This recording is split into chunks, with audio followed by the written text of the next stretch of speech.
Anda masih bersama channel YouTube Satria Collection. Jangan lupa like dan subscribe. Selamat berjumpa dengan Sanggar Cerita dan kisah lagu dan cerita.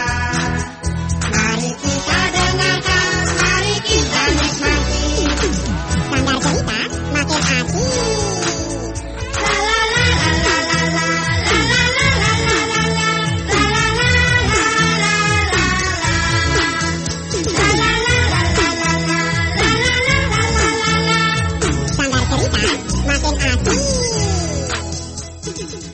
Adik-adik yang manis, selamat berjumpa lagi dengan Sanggar Cerita. Nah, inilah sebuah cerita menarik untuk kalian. Judulnya adalah Asal-Usul Majapahit. Alkisah seorang raja, Sang Prabu Mundangwangilah namanya, mengutus patih membunuh anaknya. Sang patih pun jadi gelisah hatinya. Sang patih tak tega hatinya melaksanakan perintah sang raja. Kasihan melihat anak tak berdosa. Akhirnya perintah raja ditolaknya. Bayi mungil putera raja diletakkannya di dalam goa. Gemuruh ombak menelan tangisnya, tangis bayi mungil yang tiada berdosa. Namun Tuhan yang Maha Pemurah mendengar pilu tangisnya. Diutuslah nelayan menjumpainya untuk mengambil dan memeliharanya, menjadikan pangeran gagah perkasa.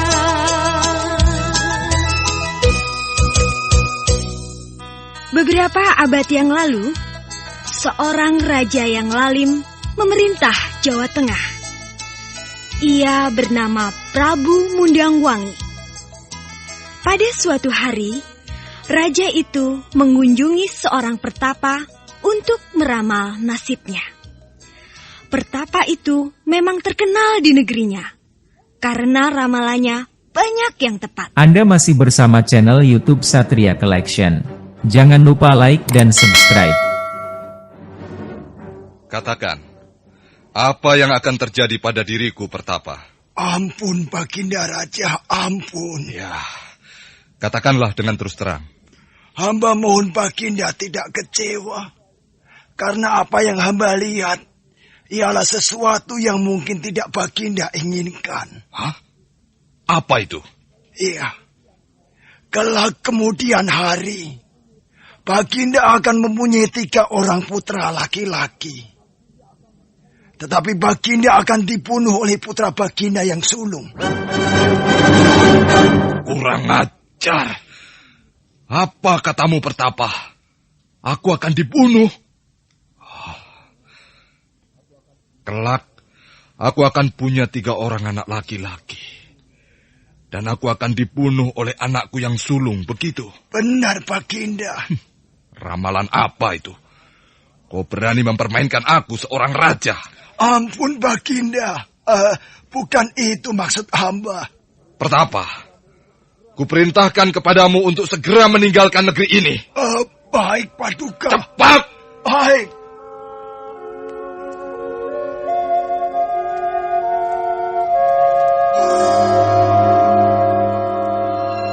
Kemudian, pertapa itu pergi ke tengah hutan.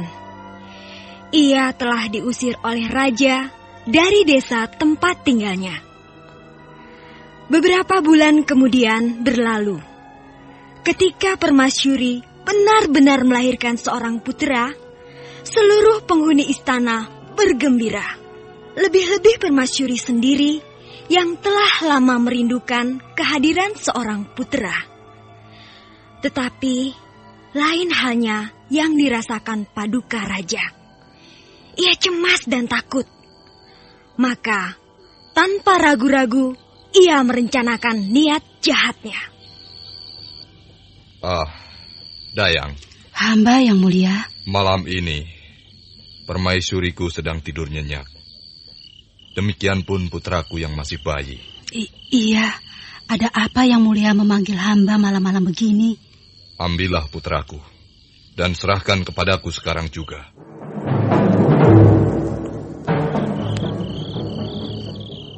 Yang mulia. Cepat. Jangan berkata kepada siapa-siapa. Kau harus mengendap-endap. Jangan sampai bayi itu menangis ataupun permaisuriku terbangun. Mengerti kamu? Baik, Yang Mulia. Laksanakan. Baik, Yang Mulia.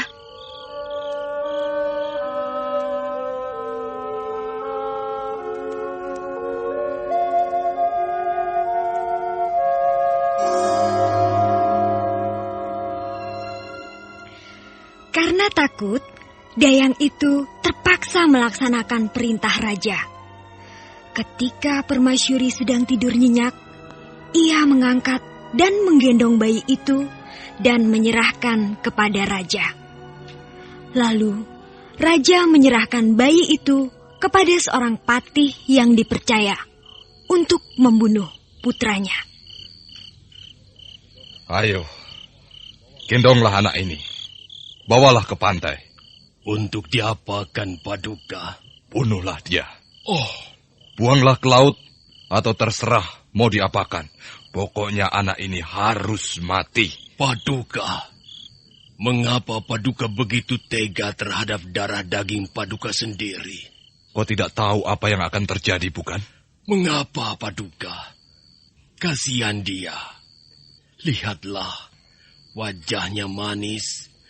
Dia begitu lemah, butuh kasih sayang, Paduka. Kelak dia akan... Cukup! Dia akan membahayakan hidupku.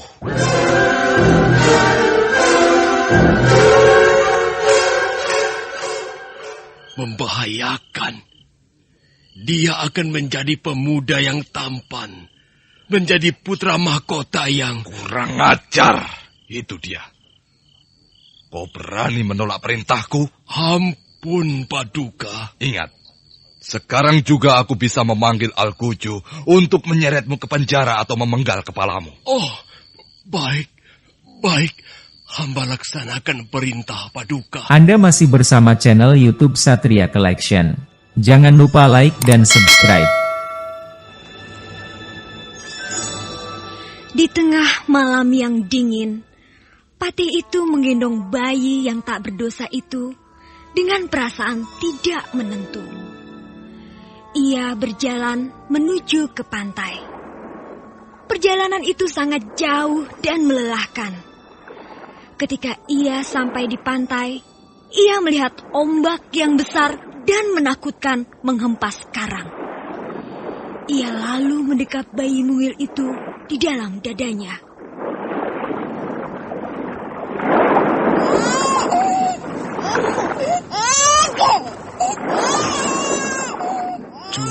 Sayang, dingin ya?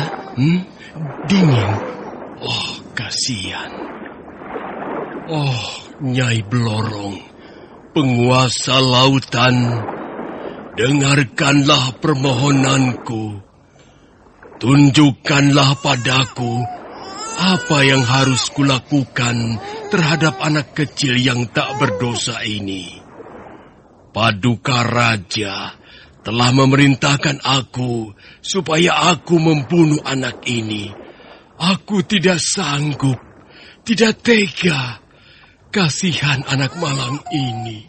Oh, Cukup sayang. Cukup, jangan menangis sayang. Tolonglah, tunjukkanlah padaku apa yang harus kulakukan.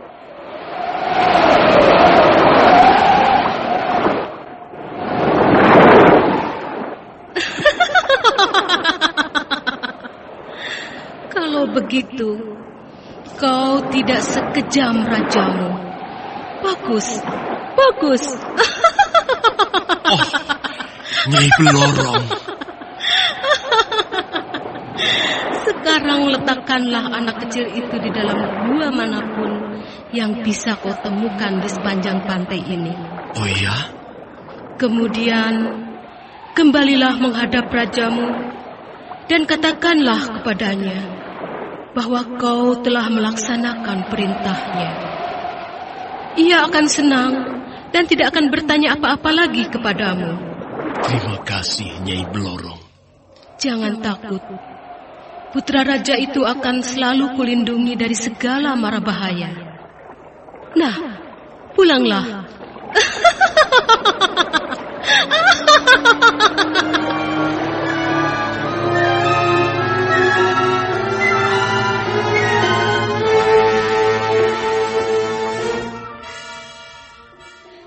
Kemudian, Patih itu segera mencari sebuah gua untuk mengamankan bayi putra raja itu. Setelah menemukan, ia lalu meletakkan bayi itu di dalamnya. Dengan perasaan was-was, ia kembali menghadap raja.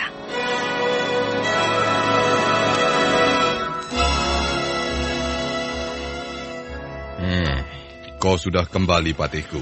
Paduka Raja, hamba telah melaksanakan perintah Paduka dengan sebaik-baiknya. Jadi bayi itu sudah kau bunuh? Sudah, Paduka. Bagus sekali. Sekarang kau boleh pergi.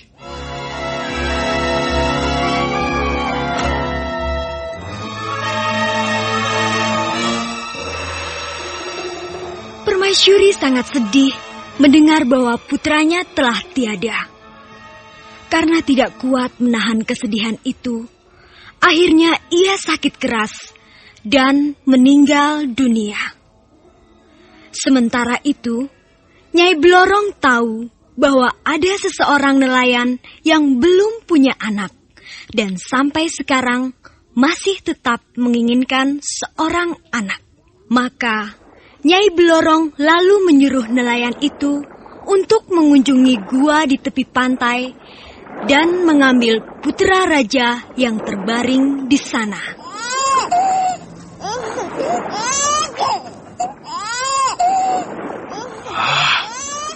Itu dia suara anak menangis. Aku harus segera menuju ke sana. Kelihatannya dia ada di dalam gua itu.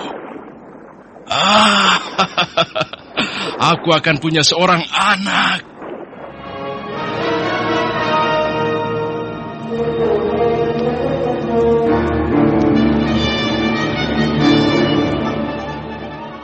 Setelah beberapa bulan berlalu, Prabu Mundangwangi telah melupakan kesedihannya dan menikah lagi. Permaisurinya yang baru ini adalah seorang putri raja dari Pajajaran. Dari hasil pernikahan itu, mereka dikaruniai 2 orang putra lelaki. Yang sulung bernama Pangeran Tanduran dan yang bungsu bernama Arya Babangan. Prabu Mundangwangi sangat bangga dengan kedua putranya ini.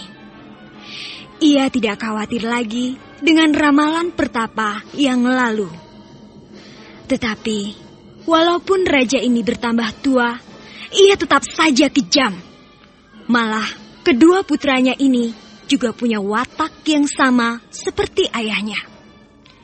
Sebaliknya, anak yang kini dipelihara nelayan di gubuknya sangat berbeda perangainya. Selain tampan, anak itu rendah hati dan baik budi. Oh, dia mirip seorang pangeran. Lihatlah wajahnya, kulitnya, cara bicaranya, dan cara berjalannya. Iya. Mungkin dia sebenarnya putra raja yang telah diculik oleh musuh ayahnya dan dibuang di dalam gua. Iya, lalu bagaimana, Pak?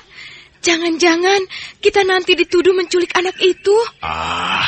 Tapi semua itu belum tentu, Bu. Kita harus tanya dulu kepada seorang pertapa yang pandai meramal. Apa kira-kira yang akan terjadi begitu, Bu? Nelayan itu lalu mengunjungi seorang pertapa. Tetapi pertapa itu tidak mau menceritakan sesuatu tentang keturunan, siapa atau dari mana asal anak itu. Ia hanya mengatakan, "Bawalah anak itu ke Pajajaran, dan biarkanlah dia belajar ilmu yang pantas dipelajari oleh seorang pangeran. Jadikanlah dia seorang pandai besi yang ulung. Hanya itu yang bisa kukatakan kepadamu." Anda masih bersama channel YouTube Satria Collection. Jangan lupa like dan subscribe. Setelah anak itu dewasa, nelayan itu membawa anak angkatnya ke Pajajaran. Di Pajajaran, ia mencari seorang pandai besi yang ulung dan menyerahkan anak angkatnya supaya dididik menjadi pandai besi. Dan hanya dalam tempo beberapa bulan, anak itu menunjukkan bakat mengagumkan. Beberapa tahun kemudian, anak itu telah menjadi dewasa, menjadi pemuda yang terkenal di Pajajaran karena kepandaiannya. Banyak orang menyukainya, bukan hanya karena kepandaiannya, tetapi juga karena budi bahasanya. Ketika Prabu Mundangwangi mendengar tentang ini, ia segera pergi ke Pajajaran, ingin melihat seperti apa pemuda itu dan bagaimana pula kemampuannya. Ketika ia melihat pemuda itu, Prabu Mundangwangi terkejut dan teringat akan wajah istrinya yang telah meninggal beberapa tahun yang lalu. Memang, wajah pemuda itu mirip sekali dengan wajah mendiang ibunya. Lalu, Prabu Mundangwangi memandangi pemuda itu dan bertanya, "Hai pemuda, siapakah namamu dan siapakah orang tuamu?" "Hamba tidak tahu, Yang Mulia. Hamba ditemukan di sebuah gua oleh ayah angkat hamba ketika hamba masih bayi. Hamba dibawanya pulang, dan sejak itu ia dan istrinya memelihara hamba sampai sekarang. Dari dulu, hanya kedua orang itu yang paling hamba kenal."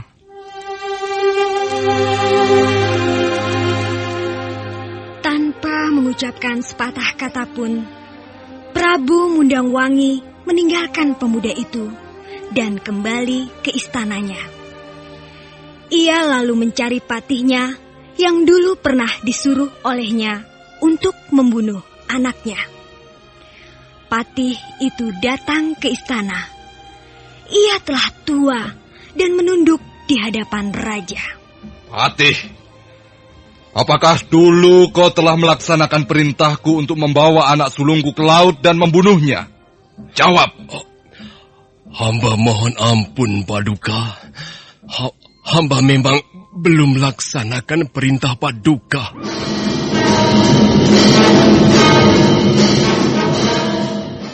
"Apa?" "Memang hamba membawanya ke laut, tetapi hamba tidak sampai hati membunuhnya." "Berdebah. Jadi kau menipu aku, Patih?" "Ampun, Paduka. Hamba tidak membunuhnya. Hamba tidak tega. Hamba hanya..." "Bodoh! Tolol! Hai pengawal!" "Daulat, Paduka." "Tangkap orang ini dan penjarakan dia." "Daulat, Paduka." Ampun, Paduka." "Hei Patih, Patih yang tidak setia. Ampun. Kau akan merasakan hukumanku.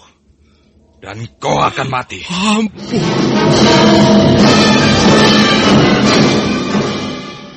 Adik-adik, Patih itu lalu dihukum mati. Selanjutnya, Prabu Mundangwangi lalu memanggil nelayan yang telah memelihara putra sulungnya dan membuatnya mahir di bidang pandai besi. Nelayan itu gemetar ketakutan dan merangkak di hadapan Prabu Mundangwangi. Ampun, beribu, ampun. Paduka yang mulia. Dari mana kau peroleh anak angkatmu itu? Ampun, dari dalam sebuah goa. Ya, goa di tepi pantai, Paduka. Dan kau, nelayan yang tidak tahu menahu sedikit pun tentang anakmu, tetapi berani mengajarkan kepadanya kepandaian seorang pangeran. Mengapa? Karena wajahnya, Paduka. Wajahnya, suaranya, bahkan caranya berjalan, berbicara, budi bahasanya seperti seorang pangeran. Aku sudah melihat anak itu di Pajajaran. Aku sudah menemuinya di tempatnya bekerja. Tapi dia, tingkah lakunya, sedikit pun tidak mencerminkan tingkah laku seorang pangeran. Ampun yang mulia. Jangan berlagak tahu tentang dia. Baiklah, sana, kembali ke gubukmu.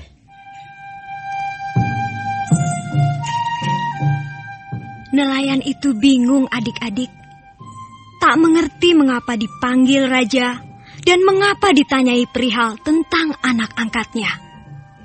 Begitupun istrinya juga ikut bingung. Untuk mengatasi kebingungan ini, nelayan itu lalu mengunjungi pertapa yang pandai meramal. Tolong saya. Apa yang harus saya lakukan? Tenangkanlah dirimu. Akan kujelaskan duduk perkaranya. Wah, jangan-jangan saya dituduh menculik anak itu. Dan saya akan dihukum atau dibunuh. Oh, ampun. Bukan begitu. Kau tidak perlu takut. Sebenarnya begini. Prabu Mundangwangi telah memerintahkan kepada seorang patihnya supaya membawa putra sulungnya ke laut dan membunuhnya. Hal itu disebabkan karena aku pernah meramal bahwa kelak beliau akan mati dibunuh putranya yang sulung sendiri. Tetapi patih itu tidak sampai hati membunuh bayi yang tidak berdosa itu. Lalu dia menyembunyikannya di dalam sebuah gua. Dan akhirnya kau yang menemukannya di sana. Oh, begitu. Tapi jangan katakan hal ini pada anak angkatmu. Tunggu sampai saatnya tiba. Sebab adiknya yang bungsu, yaitu Pangeran Tanduran, sangat sakti. Jagalah keselamatan anakmu. Dan sekarang juga sebaiknya kau menengok anakmu di Pajajaran.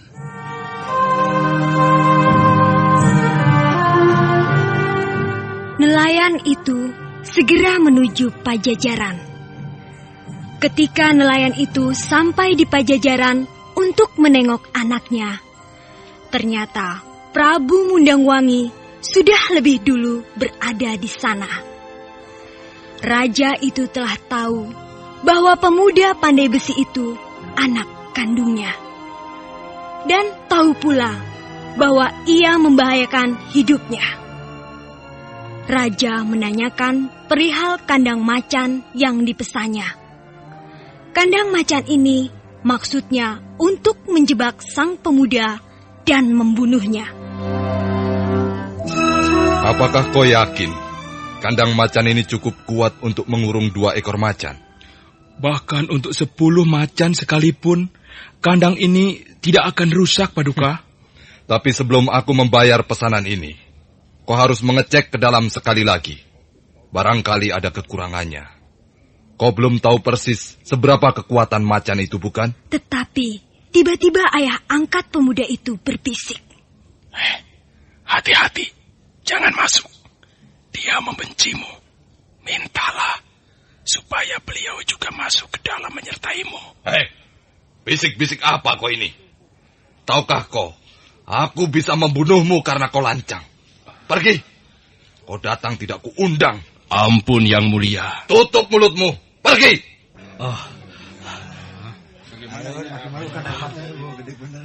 Siapa sebenarnya orang yang diusir itu? Entahlah. Kelihatannya seperti orang yang dikenal cukup dekat oleh pemuda itu. Mungkin. Lihat.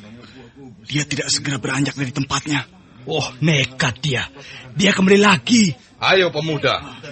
Masuklah ke dalam kandang macan ini. Dan periksalah keadaan di dalamnya. Tetapi Paduka, Paduka sendiri belum memeriksa ke dalam. Alangkah baiknya jika Paduka juga ikut memeriksa ke dalam. Kenapa? Karena gerendel kuncinya ada di dalam.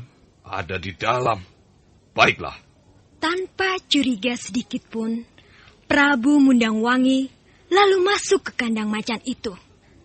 Tetapi tiba-tiba ayah angkat pemuda itu maju ke depan dan menutup gerendel kuncinya dari luar.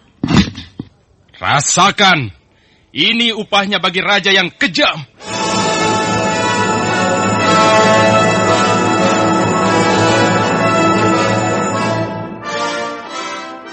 Oh, apa ini? Lepaskan aku. Kenapa aku dikunci dari luar? Lepaskan, lepaskan. Pengawal, tolong aku ini.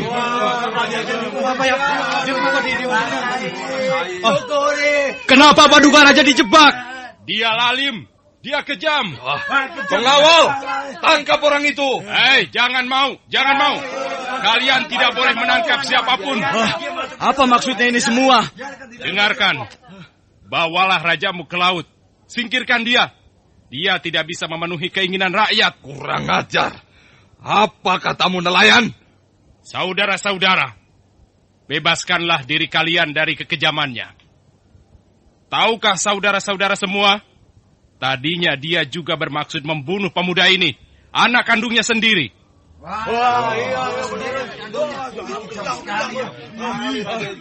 Memang dia kejam. Kandang macan yang dipesannya itu sebenarnya juga untuk menjebak anak kandungnya. Tapi dia sendiri kejeblos di dalamnya. Iya, benar. Akhirnya senjata makan tuan. Ya, siapa yang salah, pantas mendapat hukuman yang setimpal. Hidup pangeran! Hidup pangeran! Yang telah menyelamatkan putra mahkota dari kekejaman ayahnya sendiri. Hidup Brawijaya Ciwanara! Hidup Brawijaya Ciwanara! Hidup pangeran!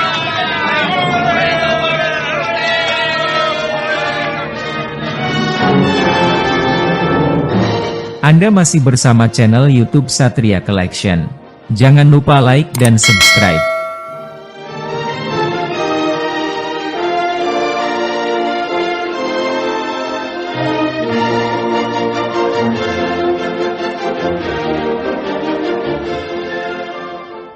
Ya, adik-adik, mereka bergembira dan menari-nari sambil menyanjung pemuda yang ahli pandai besi tersebut. Kemudian, mereka juga menamakannya Brawijaya Tiungwanara.